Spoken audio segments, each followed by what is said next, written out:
This is the Red Line Network.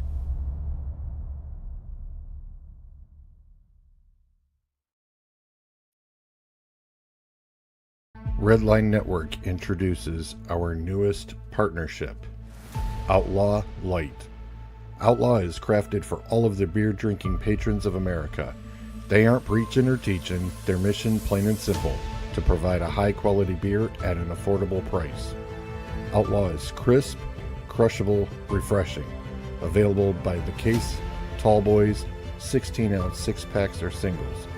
Go to outlawbeer.com to find the nearest can or tavern near you. The Red Line Network proudly raises their cans to you. Stay bold, Outlaw. Ladies and gentlemen, welcome to Early Evening Sports Buffet with the Ginch. I am said Ginch. Ryan F., your host here on the Red Line Radio Network. I believe Jason Staples got back to me that last hour. He got delayed, which I understand completely. He's going to be coming on here shortly. We'll talk about North Carolina football. Bill Belichick's second year upcoming. Well, I have to be honest with you. Their defense wasn't too bad last year. Their offense stank. They were abysmal. Just abysmal. Some news and notes from around the world of sports today. NFL news. As soon as it comes up here, as it's buffering. Per some sources, I guess, whatever sources it might be. It's put by Courtney Cronin, ESPN. Darnell Wright and the Bears have reached a 4-year, $116 million extension. He's the right tackle for the Bears. Sources told ESPN's Jeremy Fowler and NFL Network's Ian Rappaport that the extension is for $116 million, $93 million guaranteed. After taxes, I don't know what that equates to. Makes Wright the highest paid right tackle in NFL history. Go figure. Among offensive tackles, Wright's $29 million per year average, only the $30.1 million that Laramie Tunsil received annually as part of his extension he signed with the Commanders in March. So the Bears sure up the right side there. Bad news for the Falcons. You're going to see this more and more as training camps go on. The edge rusher for them, Jalen Walker, he was feared to have torn his ACL. Put it by Mark Raimondi, ESPN. He's going to have an MRI tomorrow. When actually he was actually headed straight to have an MRI after practice. That sucks. That really sucks. It is the kind of stuff you hate to see. Fortunately, it happens in preseason. World of Basketball reported by David McManaman. ESPN. Luka Doncic's ex-fiance withdraws child support petition. Ana Maria Goltez, his fiance, has withdrawn the petition. The petition was seeking child support and attorney fees from Doncic. Sources familiar with the situation told ESPN require Goltez to submit a responsive pleading by Monday ahead of the court date. She said, quote unquote, I am withdrawing my petition for child support with the specific intention of resolving this matter amicably and by a mutual agreement which is the best interests of our children. So she did a complete 180. But if they can solve it amicably, that would be fantastic. Carson Beck is going to start the Hall of Fame game for the Cardinals. Whatever.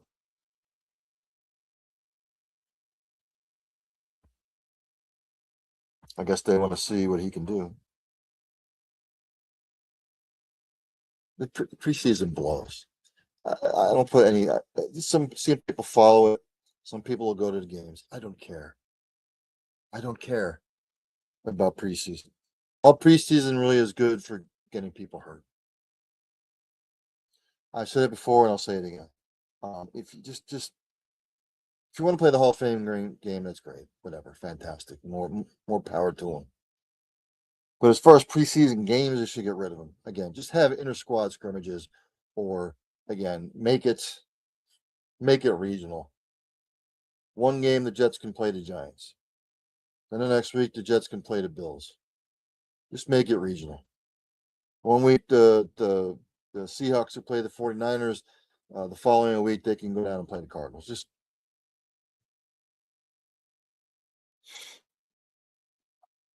some of this other stuff I went over. But I see him in the green room. I went over his qualifications as far as his X bio goes. I went over that already. Before I bring him on, I do this. It's college football, man. As soon as it comes up here, and of course it's going to buffer.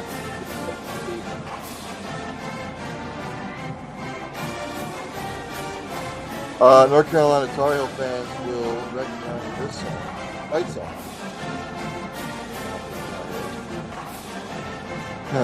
Bill Belichick, second year. I don't know. But let's bring him on. Yeah. As it comes up here. There he is. All right, that's enough of that. Jason, thanks for coming on, man. I appreciate it. Yeah, sorry I ran a little bit late today, but we're here. That's okay. Understandable. Look, right in the year two of Bill Belichick, I was never crazy about the hire. He's a defensive-minded guy. Their defense was okay last year, yes. They were okay, but their offense was putrid. I mean, they were bad last year. Although some of the games they were actually in because the defense kept them in them. What did they do in the offseason to bolster their roster? What have you been seeing? What have you been hearing? What say you going into year two of the Belichick era? Well, I mean, I think the biggest thing they did is they changed their offensive coordinators and they hired a guy who has a record of, coordinating good offenses as opposed to what they had last year, which it was, I mean, let's be honest, it was baffling that Freddie Kitchens got hired as the offensive coordinator in the first place for Bill Belichick in year one. And, I think the general consensus when he was hired was, I guess Belichick wasn't able to get anybody that he actually wanted and was pursuing for the offensive coordinator position. So, Kitchens got it by default. And, I mean, Freddie said he wasn't even interviewed for the position. He just kept coming. I mean, it was a George Costanza style hiring where he just kept coming into work and then, he found himself as the offensive coordinator. And, the results were George Costanza-ish. And there were times last year where I think if he'd just done the opposite, just gone full Costanza when Costanza had success by doing the opposite of his instincts, Carolina probably would have been better off. But the biggest thing is that they went out and they replaced Freddie Kitchens with Bobby Petrino. And say what you want about Bobby Petrino in terms of his overall, off the field stuff and some of his stuff as a head coach. The dude can coach offense. There's no question about that. He's always been able, there's only really been, 2 seasons in his entire career where he's not been able to generate a quality offense. And, most of that was due to his deficiencies as a head coach and as a person. So in this role where he's not having to worry about those things and he's just there to coach offense, that's the biggest thing. And then they went out and they found a couple quarterbacks that, should be able to at least manage the game within a Petrino offense. And otherwise they basically held pat. They went out and filled gaps. They didn't spend a ton. They didn't go out and try to outbid a bunch of people for wholesale personnel changes, but they did bring in some new quarterback talent and they brought in an offensive coordinator who's proven that he can actually coordinated offense, and they're gonna rest on that.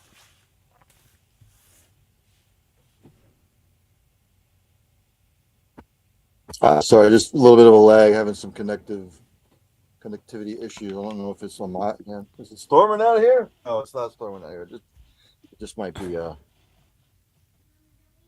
Did you lose me there? There he is. Got me?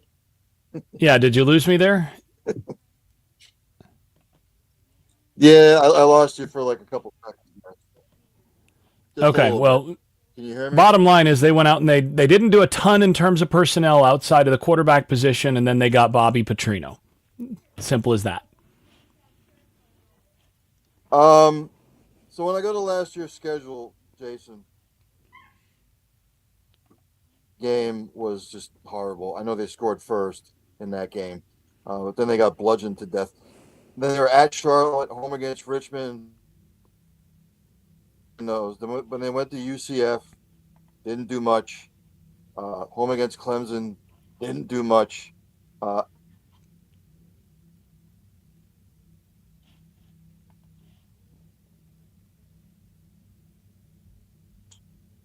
They should have beaten Stanford.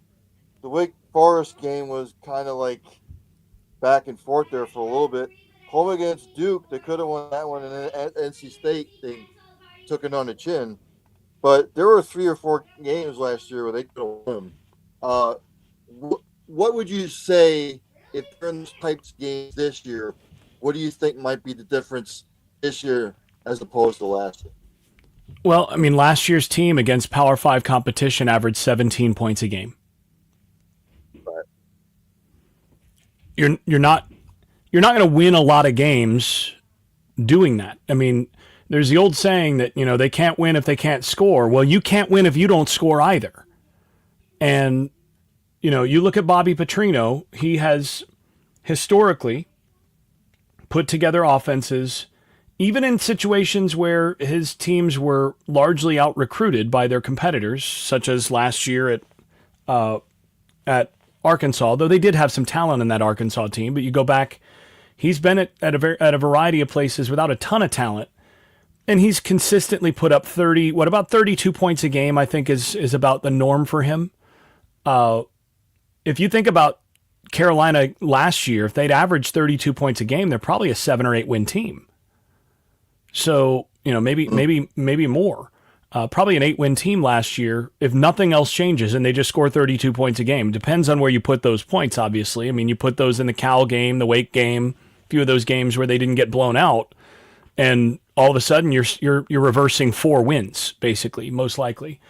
The tricky business is they're going to have to be a lot better this year to be able to replicate that, because the schedule last year was probably the softest schedule in the Power 4. And this year is on the upper end of the Power 4. It's one of the tougher schedules in the ACC, at least, because not only you're playing against several of the best teams in the ACC, but you're also playing Notre Dame. And so this schedule, and Notre Dame and TCU. And so this schedule doesn't have a bunch of fluff. So it's going to be hard for them to replicate, even if they're, let's say, 6 or 7 points better this year. Let's say they're the same on defense, and they go from 17 points a game against Power 4 competition. Let's say they're 10 points better and they score 27 points a game. That still might not be enough to win more than, say, 6 or 7 games against this schedule, because it's just a much harder schedule than it was last year. Talk to me about the defensive side of the ball. What upgrades have been made? Is he going to implement the same sort of game plan? Because look, I went back and took a look at the statistics last year. They weren't horrible. They were just sort of like middle tier in the statistical categories. And again, some of those games were defensive. Again, if they wouldn't have, they could have just scored 27, 30 points last year a game. Like Jason was saying, they could have won 3 more games. But on the defensive side of the football, is he going to change anything, or is he going to implement the same kind of thing? I think they're basically going to run the same defense. It's just going to be a matter of how much they have to protect against some of their weaknesses against better competition. Because last year the defense was good when they played teams that had a fainter pulse. When they played teams like TCU and Clemson and teams like that, those teams put up numbers, and they didn't just put up numbers; they put up numbers early in games, and they were able to run that defense out of the building a few times. So the defense was middling, but it was good to very good against bad teams. And they got overwhelmed against good teams. So they've got a bunch more good teams on this schedule. So the question is how much they're going to be able to protect some of those weak spots. I do think there are some things that they did that will help them this year. I think the linebacker position is better than it was last year, particularly Peyton Seelman, the transfer that they got from Richmond. I think he's going to be a guy in the running for all ACC recognition by the end of the season. He's probably going to be on one of those all ACC teams, if not the first one, probably second or third team. And they weren't very good at linebacker last year. They were average, at a little bit above average at one, and then bad at the other. They've got one now who I think is an all conference type kid or type man. These are not kids. It's a pet peeve of mine, especially now that they're getting paid. But they've upgraded some at the linebacker position. I think they'll be a little better there. They're okay on the defensive line. They lack some depth, but they've got some young guys that I think can come in and at least steal some reps there. I do have some significant concerns about where they stand on the back end. It is a Belichick defense, so they'll present some problems to you, just through disguise and some of those things. But I do think that there are places where better teams with quarterbacks that can throw the football are going to be able to have success on the back end. So, it's a matter of really wearing them down in terms of their more experienced quality depth and taking advantage of the back end that teams are going to be able to do, the better teams. But I do think they'll take a little bit of a step forward because they do have some players. I mean, I like Abu Jaude at end. I like Leroy Jenkins. I'm sorry, Leroy Jackson at defensive tackle, and I like Seelman at linebacker. On that front seven, they've got three guys that I think are pretty good. So you can hear me. So we'll see.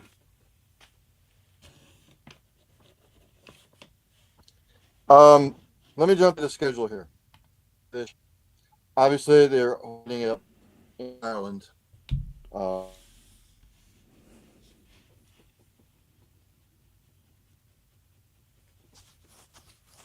See you in Ireland. I don't know how that one's going to turn out. Then they get the bye week. Then East Tennessee State, which should be a W. Then they're at Clemson. Tough, but Clemson's not been what they've been in the past. Then they get a bye week. Notre Dame, I'm just going to pencil.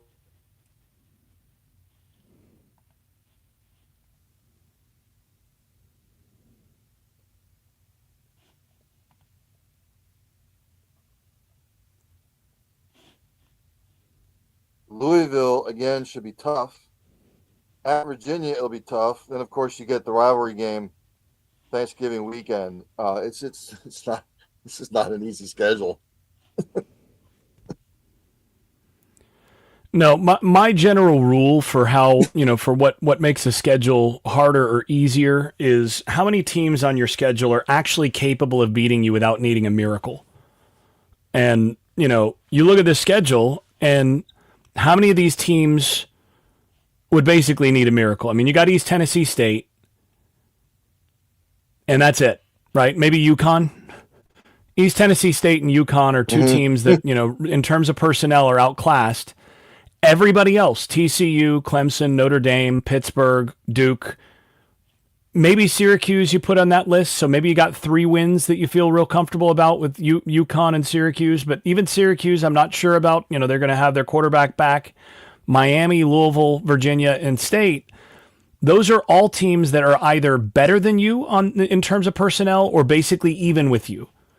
And so, you've got at least 9 games where you're playing against teams that are better or roughly in the same tier as you talent-wise. So, out of those 9 games, are you going to go 5-4? Or are you going to go 4-5? That's kind of how I think about it. And, maybe if you get worn down, you lose a couple guys, you don't have a ton of depth. Maybe you end up, 3-6. Maybe you end up 2-7. It's that just gives a big delta for what the possible outcomes might be, I think, for this team.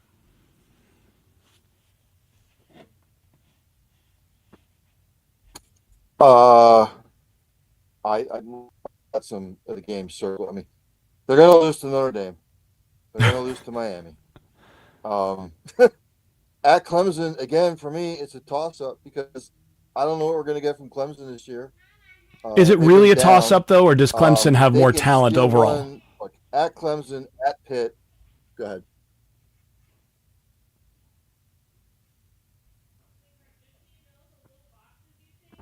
I lost you for just a second. What were you saying? I was saying, is it really a toss-up against Clemson at Clemson, or is Clemson just, even though they're a question mark, or do they have more talent on their roster? Look, again, with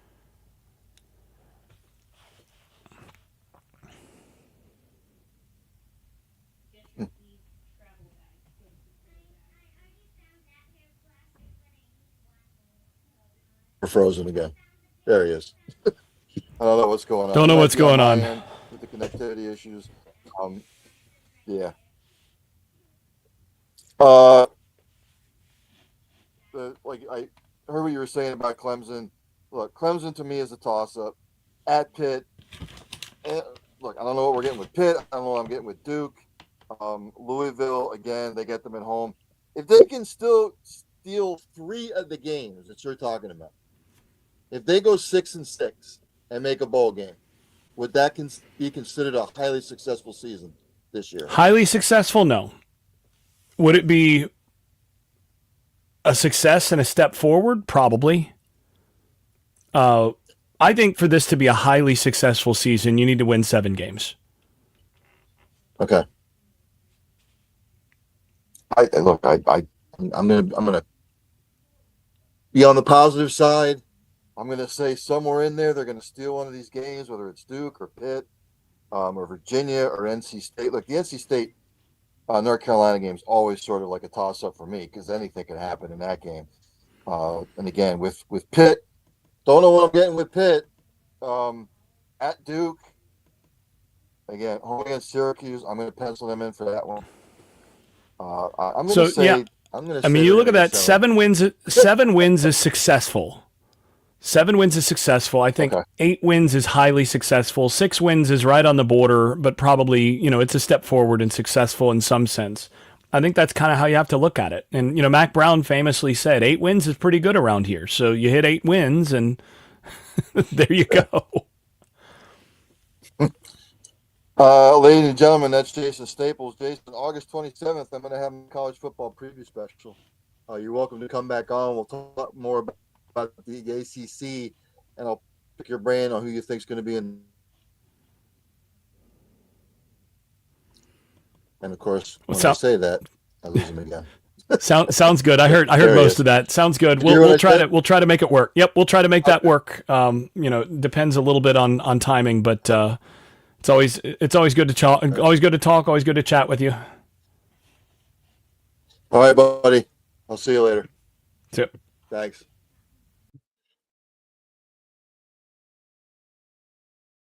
Again, as I look at the schedule, as I'm looking more and more, TCU in Dublin. Thanks for the thumbs up, by the way, whoever did that. It's greatly appreciated. TCU. I don't know what I'm getting out of TCU. I'm going to throw that one as a toss-up. Neutral site. Who knows? Then they get a bye. They play on my birthday, by the way, August 29th. First day of college football. Then they get East Tennessee State at home. So they get to 2 weeks, then they come home for some home cooking.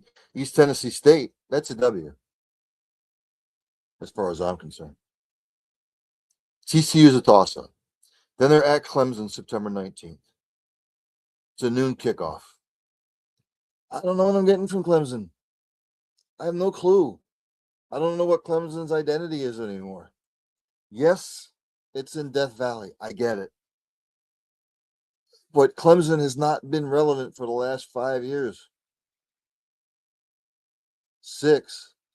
Going all the way back to when they got their ass kicked after the 2019-2020 season when they played LSU and they got bludgeoned. Then they get another bye. Then they get Notre Dame at home. Most likely a loss. Then they're at Pitt, October 10th. I wouldn't see why they couldn't win that one. Then they're at Duke. I get it. It's in Duke. It's at Wallace Wade Stadium. It's in Durham. It's winnable. Home against Syracuse, winnable. Home against Miami. I'm probably going to put that in. It's probably going to be a night game. At UConn, should be a W. Home against Louisville. Toss up for me. Virginia, toss up. NC State, toss up. And look, they get Notre Dame at home. They get Miami at home. They get Louisville at home. They get NC State at home. So if I look at East Tennessee State, Syracuse, and UConn, those are 3 wins. You got to go 4-5 the rest of the way. It's doable. It's doable. Let me jump back to news and headlines from around the world of sports today. Where was I going? Let me pull it back up. Forget where I left off. Brock Lesnar is retiring from the WWE. Okay. I haven't followed the WWE since the days of The Rock, Stone Cold. It's been a long time.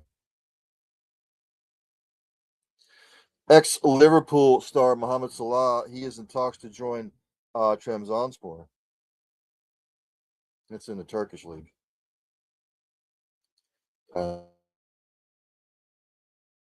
After his career starts.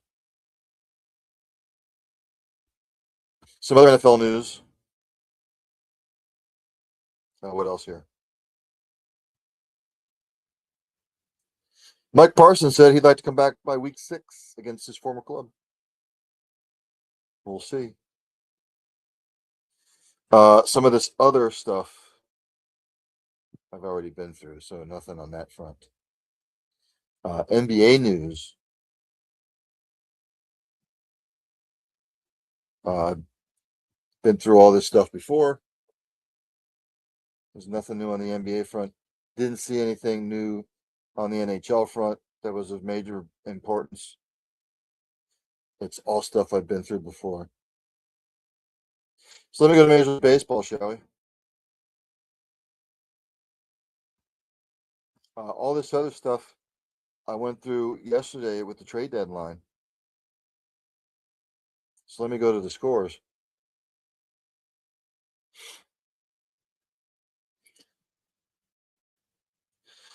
Scores ongoing right now. The Orioles are up on the Angels 2-0 in the bottom of the 8th. Right now, top of the 7th, the Athletics and the Reds are tied 3 apiece. They're deadlocked.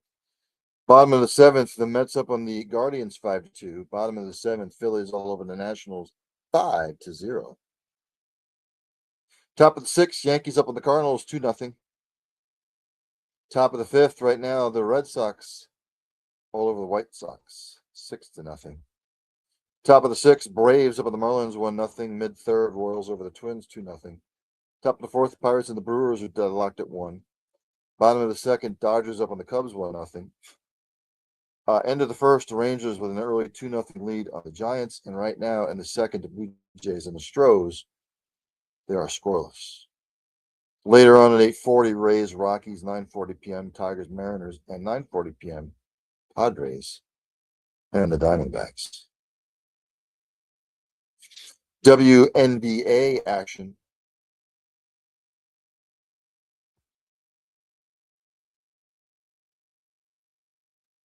One game tonight. The Tempo and the Valkyries tip off 10 p.m. I think I'm going to end it there. The golfing will kick off on Thursday. NFL camps in full swing. NBA, NHL has taken the back seats. World Cup is over, so the NFL and Major League Baseball will dominate as WNBA will as well. College football. Today's the 4th. We're T-minus 25 days till then. We've got, I believe, 6 weeks. What was yesterday's date? The 3rd, 28th. 5.5 weeks till the NFL. I want to thank Doc Staples, Jason Staples, for joining the program. Sorry about the connectivity issues. I don't know what the hell happened because it's not doing it now. I don't know. No clue. Again, let me do this before I have a dumbass moment.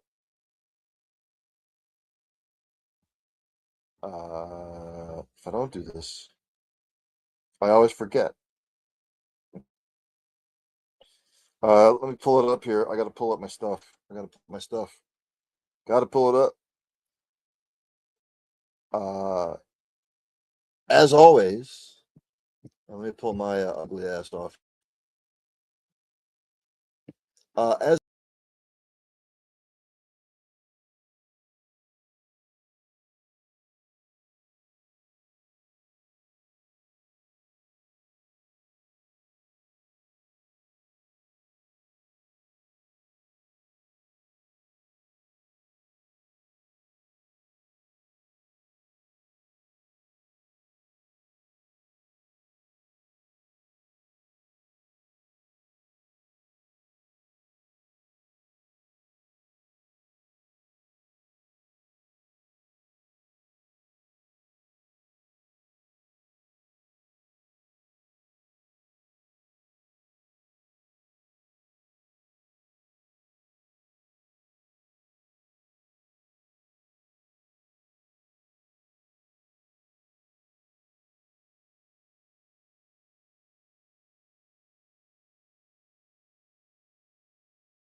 the power of live broadcasting, live podcasting.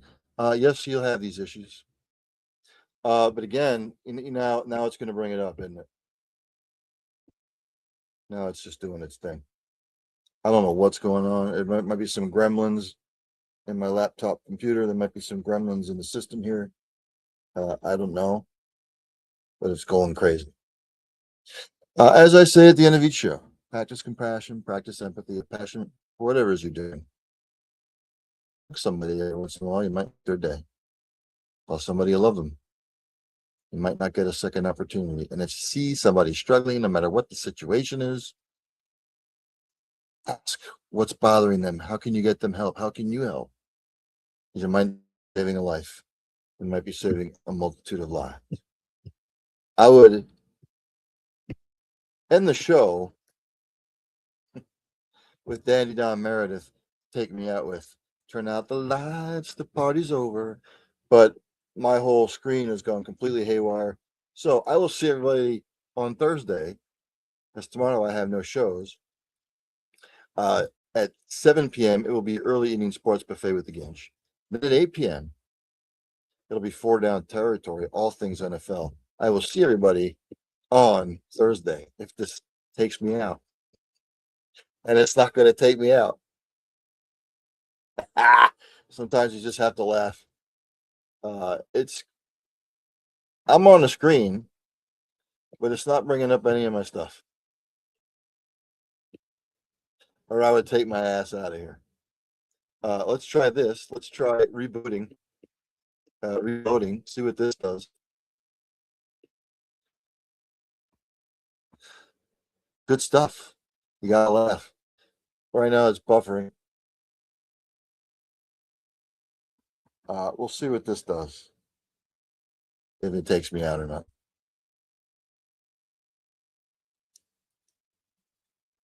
Still buffering. It's trying to do something because I'm watching it spin. Talk.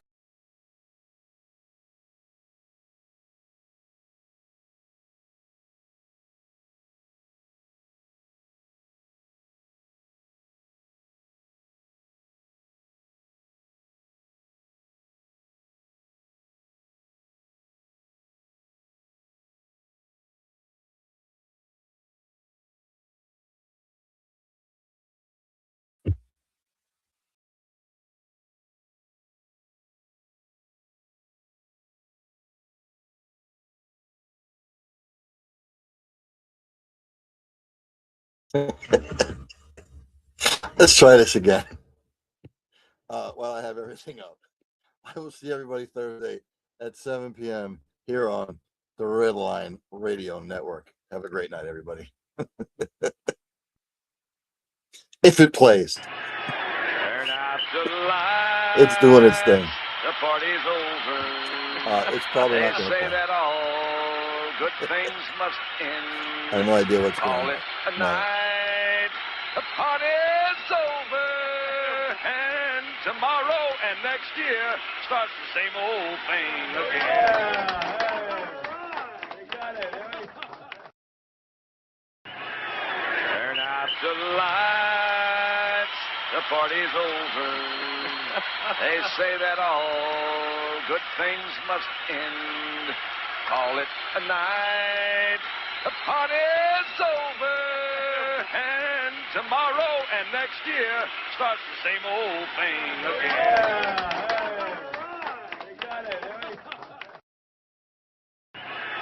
Turn out the lights.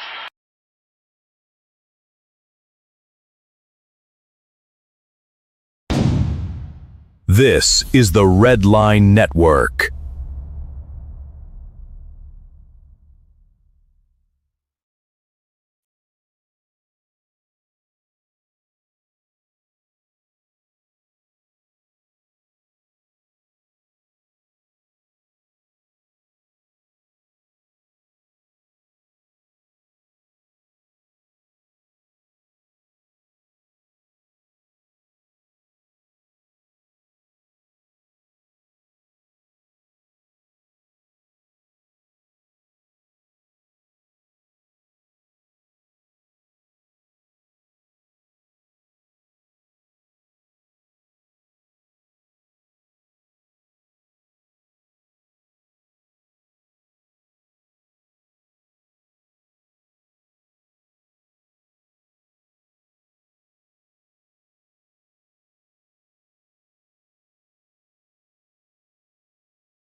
This is the Red Line Network.